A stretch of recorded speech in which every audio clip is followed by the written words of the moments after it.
The night air was thick with the scent of blood and fear.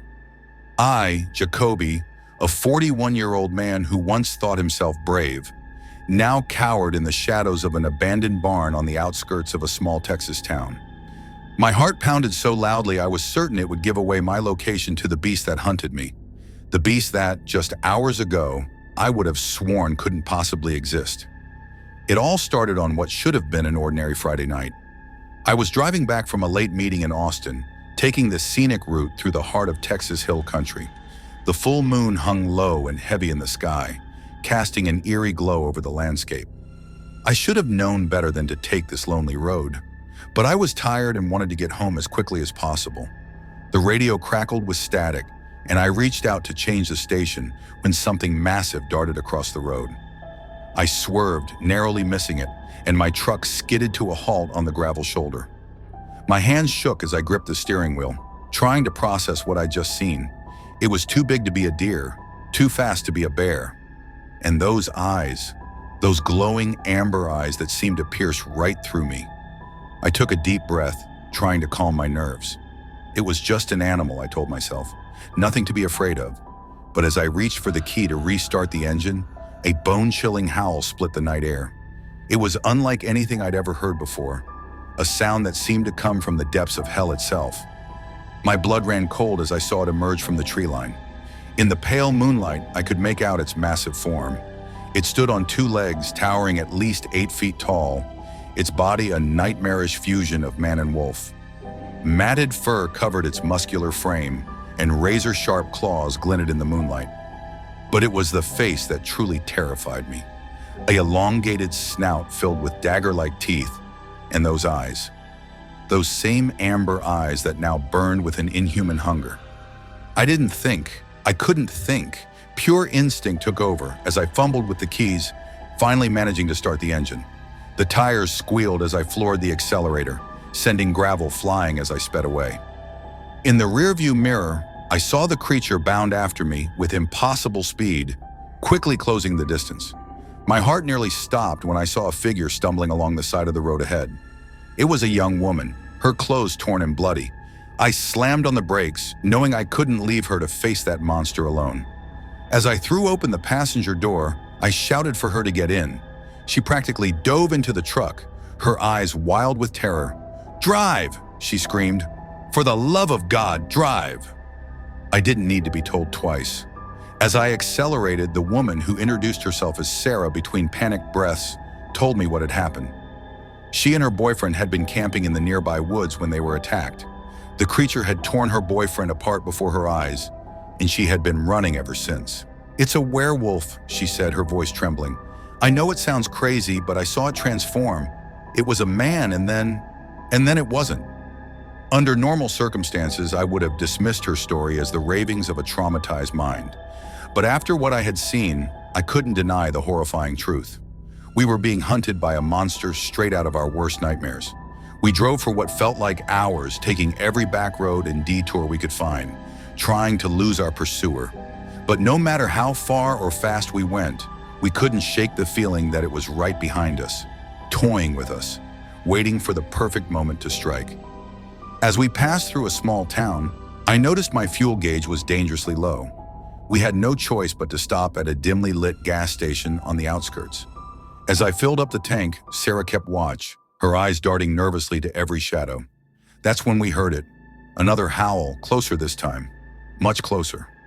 Sarah's scream was cut short as a dark shape crashed through the station's plate glass window, sending shards flying everywhere. In the fluorescent light of the gas station, I got my first clear look at the werewolf, and I felt my sanity begin to fray.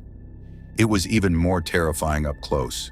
Saliva dripped from its gaping maw, and its claws left deep gouges in the concrete as it stalked towards us. The attendant, a middle-aged man who had come out to see what the commotion was about, didn't even have time to scream before the beast was upon him. I watched in horror as it tore into him, ripping him apart with savage glee. Sarah tugged at my arm, snapping me out of my paralysis. We ran to the truck, but in my panic, I dropped the keys.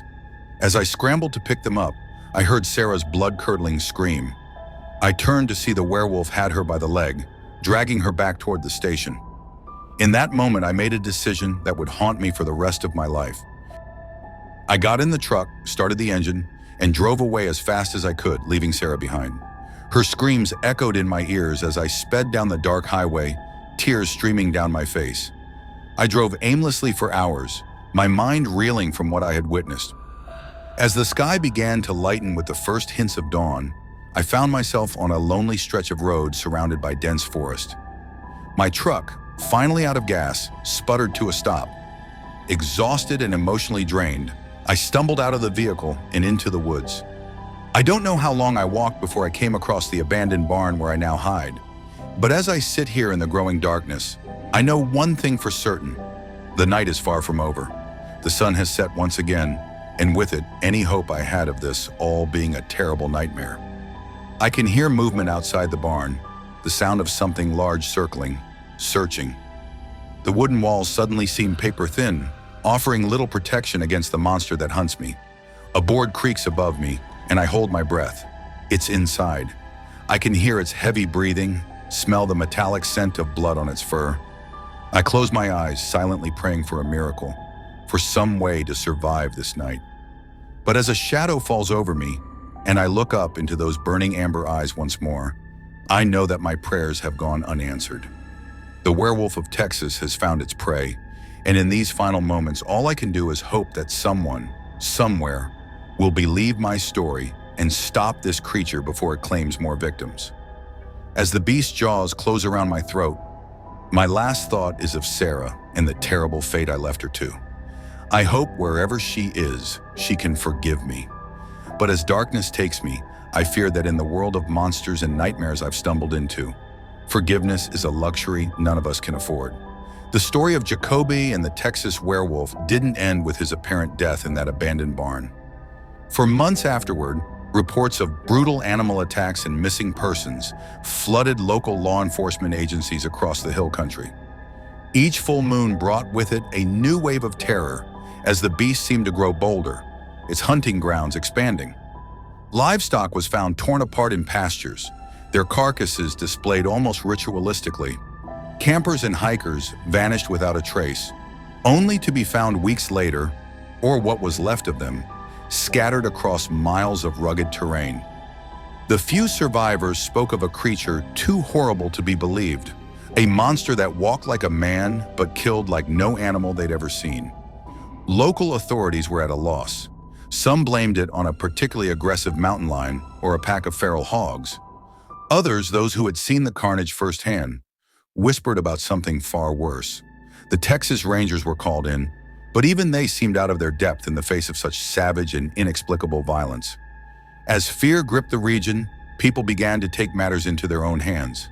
Vigilante groups armed themselves with silver bullets and patrolled the nights, while others turned to old superstitions, hanging wolfsbane and mountain ash around their properties. Churches were filled to capacity as terrified citizens sought divine protection from what many now openly called the Devil of Texas. It was during this time that a stranger arrived in town. She was a woman in her late 30s, with haunted eyes and a determination that seemed to radiate from her very being. She called herself Sarah, and she was looking for information about a man named Jacoby. Sarah's arrival sparked a glimmer of hope in the beleaguered community. She claimed to have encountered the beast before and survived, though the scars that marred her body spoke of the terrible price she had paid for that survival. She told a tale of a night of unimaginable horror, of being left behind at a gas station and somehow managing to escape the werewolf's clutches.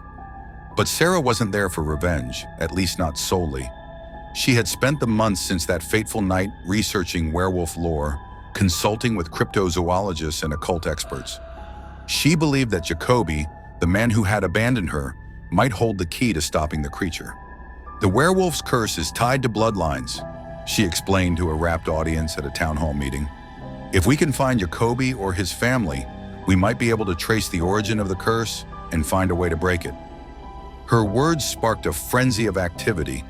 Old-timers dug through genealogical records, while younger folks scoured social media for any trace of Jacoby or his relatives. It was a race against time, with the next full moon looming ever closer. As the search intensified, so did the werewolf's attacks. It was as if the creature sensed that its time might be running out. The nights were filled with howls that chilled the blood, and each morning brought news of fresh atrocities. It was a rookie deputy, barely out of the academy, who finally caught a break. He remembered a missing persons report filed months ago about a man fitting Jacob's description. The report had been filed by Jacob's estranged wife, who lived in a small town just over the county line. Sarah and a group of determined locals set out immediately, hoping against hope that they weren't too late. They arrived at a modest ranch house just as the sun was setting, casting long shadows across the drought-parched land. Jacoby's wife Maria was initially reluctant to speak with them, but as Sarah shared her story and explained the dire situation, Maria's resistance crumbled. With tears in her eyes, she revealed a family secret that had been buried for generations. Jacob's great-grandfather, she said, her voice barely above a whisper. He made a deal with something evil, something that promised him power and long life. But the price was his humanity. The curse had lain dormant for decades, passing silently through the family line. But something had awakened it in Jacoby, turning him into the monster that now terrorized the hill country. As Maria spoke, the sun dipped below the horizon, and a familiar howl split the night air. The werewolf had found them. What followed was a night of terror unlike anything they had experienced before. The beast seemed larger, more powerful than ever, fueled by a rage that defied comprehension. It tore through the makeshift defenses the group had hastily erected, scattering them like leaves in a storm. Sarah found herself face to face with the creature that had haunted her nightmares for months. In its eyes, she saw a flicker of recognition, a hint of the man Jacoby had once been. And in that moment, she knew what she had to do. Drawing on every scrap of knowledge she had gained, Sarah began to recite an incantation, a mix of Latin, Hebrew, and something far older. The werewolf recoiled as if struck, its howls turning to agonized whimpers. As Sarah's voice grew stronger, the beast's form began to shift and twist. Fur receded, claws retracted, and slowly, painfully, the monster transformed back into a man. Jacoby lay on the ground, naked and shivering, his eyes clear for the first time in months. "I'm sorry," he gasped, reaching out to Sarah. "I'm so sorry for everything." But the curse was not done with him yet. As the group watched in horror, Jacob's body began to dissolve, turning to ash that was quickly scattered by the wind. The price for breaking the curse, it seemed, was Jacob's very existence. In the aftermath of that night, a tentative peace settled over the hill country. The attacks stopped, and slowly life began to return to normal. But for those who had lived through the terror, who had seen the truth of what lurked in the shadows, things would never be quite the same. Sarah stayed in Texas for a time, helping the community heal and sharing her knowledge to prevent such horrors from happening again. But eventually she moved on, drawn by rumors of other dark things that stalk the night in distant corners of the world. And on quiet nights, when the moon is full and the wind whispers through the junipers, some swear they can still hear a mournful howl echoing across the hills. A reminder that the line between man and monster is thinner than we'd like to believe, and that some curses, once awakened, are not easily put to rest. The legend of the Texas werewolf lives on, a cautionary tale passed down through generations. It serves as a reminder of the darkness that can lurk within the human heart, and the terrible price of giving in to that darkness. But it also speaks to the power of courage, redemption, and the indomitable human spirit in the face of unimaginable horror. For in the end, it wasn't silver bullets or ancient rituals that defeated the werewolf. It was compassion, forgiveness, and the strength to face our own monsters, both literal and figurative, that proved to be the most powerful weapons of all.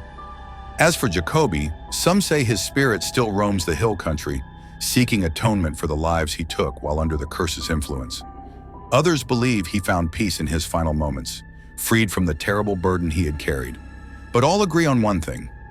The nights in Texas are a little darker now, the shadows a little deeper.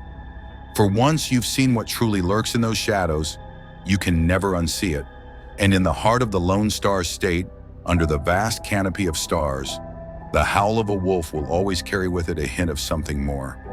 A reminder that some legends are born in blood and moonlight, and that the line between man and monster is ever so thin.